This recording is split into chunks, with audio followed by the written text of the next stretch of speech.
উত্তর কচুছড়া এলাকায় বাইক চুরি, নিশি কুটুম্বদের দৌড়াতে আতঙ্কে বাসিন্দারা। পুলিশের ভূমিকা নিয়ে প্রশ্ন।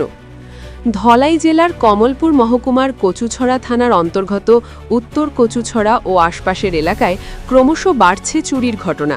স্থানীয়দের অভিযোগ, রাতের অন্ধকারে সক্রিয় হয়ে উঠছে তথাকথিত নিশি কুটুম্ব বা চোরের দল।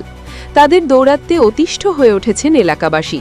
এই পরিস্থিতিতে পুলিশের ভূমিকা নিয়েও প্রশ্ন তুলছেন অনেকেই। সর্বশেষ ঘটনাটি ঘটেছে কচুছড়া থানার অন্তর্গত উত্তর কচুছড়া সালেমা কলোনি এলাকায়।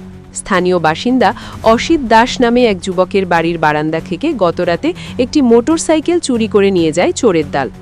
ভুক্তভোগী অসিত দাস জানান, অন্যান্য দিনের মতোই রবিবার রাতে পরিবারের সঙ্গে খাওয়া দাওয়া সেরে ঘুমিয়ে পড়েন তারা।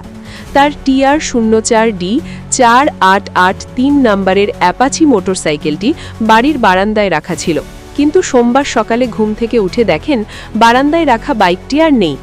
হঠাৎ বাইকটি না দেখে হতভম্ব হয়ে পড়েন তিনি। বহু কষ্টে উপার্জিত অর্থ দিয়ে কেনা এই মোটরসাইকেলটি চুরি হয়ে যাওয়ায় কার্যত মাথায় হাত পড়েছে যুবকের। ঘটনার পরপরই অসিত দাস কচুছড়া থানায় গিয়ে একটি জিডি এন্ট্রি করেন এবং পুলিশকে বিষয়টি জানান। এলাকাবাসীর অভিযোগ, গত কিছুদিন ধরে উত্তর কচুছড়া ও আশপাশ এলাকায় চুরি ও সন্দেহজনক গতিবিধি বেড়ে গেছে। রাতে চোরের দল বিভিন্ন বাড়ি ও যানবাহনকে লক্ষ্যবস্তু করছে, ফলে নিরাপত্তা নিয়ে উদ্বেগ বাড়ছে সাধারণ মানুষের মধ্যে।